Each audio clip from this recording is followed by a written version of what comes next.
ఓం శ్రీ గురుభ్యో నమః. రవి బుధుల యొక్క కలయిక.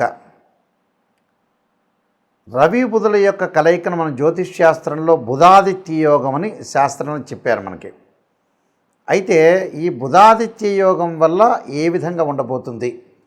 రవి ఆరోగ్య ప్రదాత, ఉద్యోగ కారకుడు, అలానే పితృకారకుడు, అలానే బుధుడు వ్యాపార పరంగా కానీ బుద్ధిపరంగా కానీ మరి బుధుడు ఒక మంచి శుభగ్రహంగా మన శాస్త్రం చెప్పబడింది. రవి బుధులతోటి ఏర్పడే యోగంలో ముఖ్యమైన బుధాదిత్య యోగం అంటే డెవలప్మెంట్ కానీ అభివృద్ధి కానీ వ్యాపారం కానీ ఒక స్టార్ డమ్ము కానీ ఒక స్టార్ స్టేటస్ రావాలంటే మనకి గజకేసరి యోగంతో పాటు బుధాదిత్య యోగాలు, లక్ష్మీ యోగాలు, చంద్రమంగళ యోగాలు ఇలాంటి యోగాలన్నీ కూడా జ్యోతిష్ శాస్త్రం ప్రకారంగా చెప్పబడ్డది. అలానే పంచమహాపురుష యోగాలు కూడా మంచి యోగాలనే ఉన్నాయి. అయితే ఇప్పుడు చెప్పబడేవి ఏంటంటే గోచారీత్యా చెప్పబడే విషయాలు. రవి తన సొంత రాశి రావటానికి సంవత్సర కాలం పడుతుంది. ఆ సొంత రాశిలో ఈ రవి బుధులు కలయిక ఒకటి.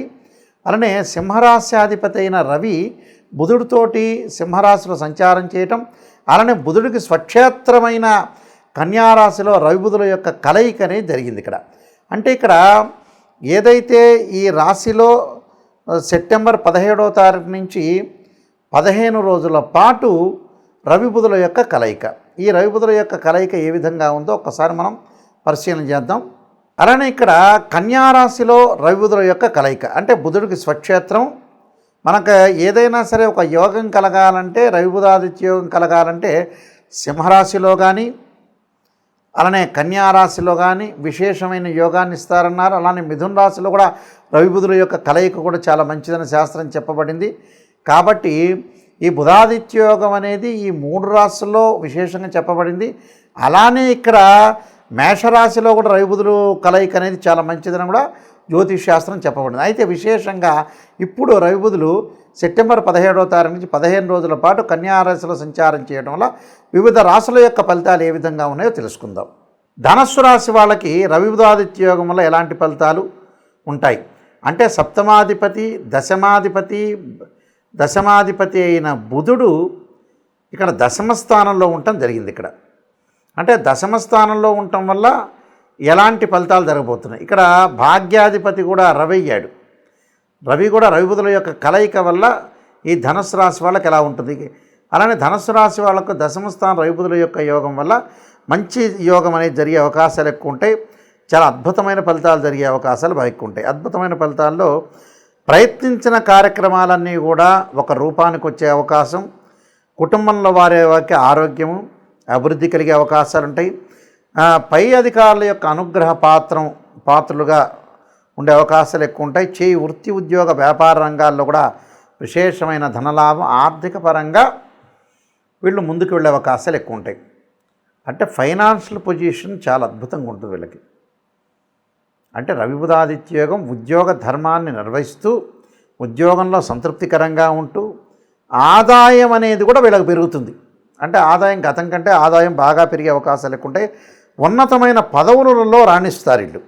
అలానే సాటి వాటిలో కూడా వీళ్ళు మీటిగా ఉండటం ఒకటి. దీర్ఘకాలిక వ్యాధులు కొంతమంది ఉంటాయి, బీపీ, షుగర్లు, కిడ్నీ సంబంధించిన విషయాల్లో కానీ అలాంటి వ్యక్తులందరికీ కూడా ఉపశమనం లభించే అవకాశాలు ఎక్కువ ఉంటాయి. కాబట్టి వీళ్ళకి ఉపశమనం లభించే అవకాశాలు కూడా బాగా ఎక్కువ ఉంటాయి. కాబట్టి ఇబ్బందికరమైన వాతావరణం లేదు, ఉపశమనం లభిస్తుంది, అనుకూలంగా ఉంటుంది, ప్రయత్నాలులో సఫలీకృతం కావటం, అన్నిటా విజయం లభించే అవకాశాలు బాగా ఎక్కువ ఉంటాయి. కాబట్టి 10వ స్థానం వల్ల ఎలాంటి ప్రాబ్లం లేదు. అయితే చిన్న చిన్న విషయాల్లో కుటుంబంలో వివాదాలు జరుగుతుంటాయి.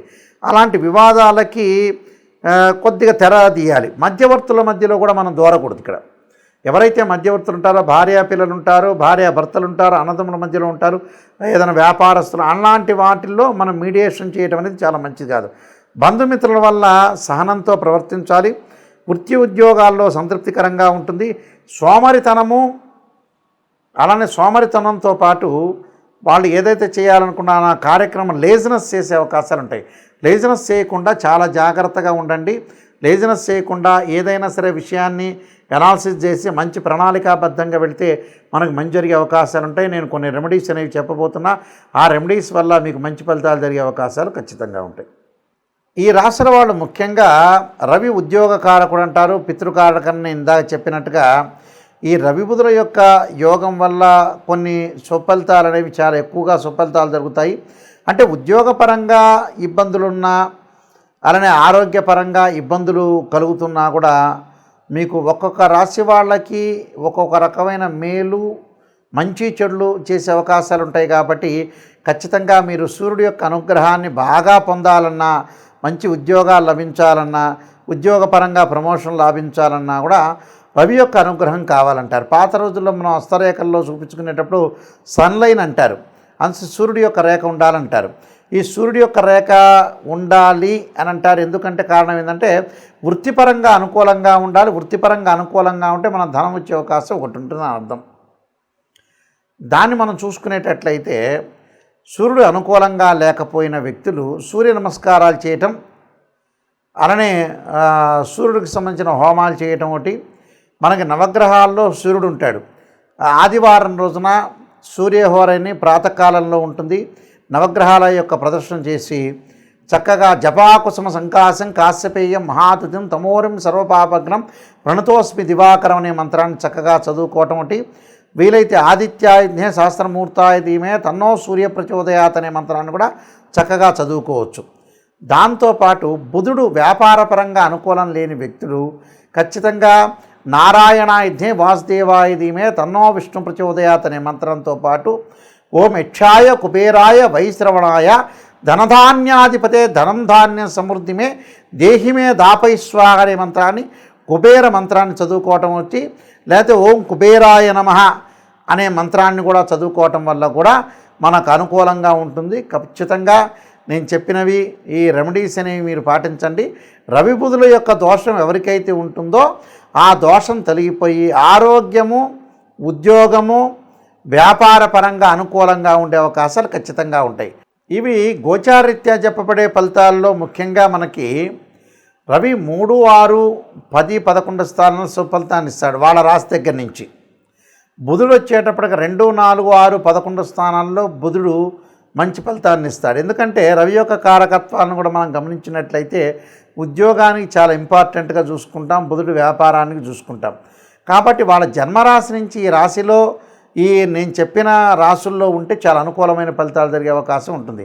సో ఉదాహరణకి ఒక రాశి వాళ్ళకి బుధుడు వాళ్ళ రాశి నుంచి లెక్క వేస్తే 2, 4, 6, 11 స్థానాల్లో ఉంటే అనుకూలంగా ఉన్నట్టు గోచారీత్యా. అలానే రవిగ్రహాన్ని కూడా మనం ఎలా క్యాలిక్యులేట్ చేస్తాము?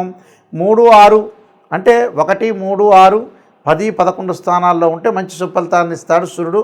సూర్యగ్రహం అనేది అనుకూలంగా ఉంటుందని మనకు శాస్త్రం చెప్పారు. కాబట్టి ఇలాంటివన్నీ కూడా మీరు దృష్టిలో పెట్టుకోండి. ఇవన్నీ కూడా గోచారరీత్యా చెప్పబడే ఫలితాలు అంటారు.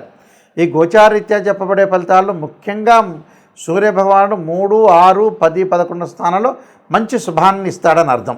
1వ దానిలో కొంత మిశ్రమైన ఫలితాలు ఇచ్చే అవకాశాలు ఎక్కువ ఉంటాయి. కాబట్టి ఇక రవి బుధులు ఏదైతే వీళ్ళ కన్యారాశిలో ఉన్నారో నేను చెప్పిన మీరు ఏదైతే పరిహారాలని పాటించడం వల్ల కూడా విశేషమైన యోగాలు కలిగే అవకాశాలు ఎక్కువగా ఉంటాయి. అలానే విష్ణు సహస్రనామ పారాయణం చేసుకోవటం అంటే, లలితా సహస్రనామ పారాయణం చేసుకోవటం, సూర్య నమస్కారాలు. ఆ సూర్య నమస్కారాల్లో కూడా ఓం సూర్యాయ గ్రహాయ స్వాహ అనే మంత్రాన్ని చదువుకోవాలి. అంటే ఓం ఆదిత్యాయ అంటే ఆదిత్యాయ సోమాయ మంగళాయ చ బుధాయ చ గురు శుక్ర శనిభ్యచ్చ రాహవే కేతు అనే మంత్రాన్ని చదవటంతో పాటు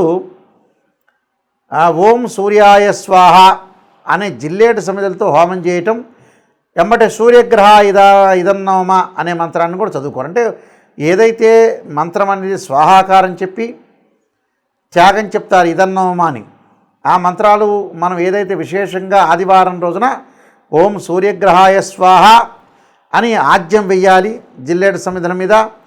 ఓం సూర్యగ్రహాయ ఇదన్నోమ అనే మంత్రాన్ని కూడా చదువుకోవటం వల్ల కూడా మీకు మంచి జరిగే అవకాశాలు అంటే ప్రతిరోజు కూడా ఒక 5 నిమిషాల పాటు సూర్యుడి యొక్క హోమం చేయండి, సూర్య నమస్కారాలు చేయండి. దానివల్ల విశేషమైన ఫలితాలు జరగాలని ఆశిస్తూ, మీకు పరమేశ్వరుడి యొక్క కరుణాకటాక్షం ఉండాలని ఆశిస్తూ సర్వే జనా సుఖినో భవంతు.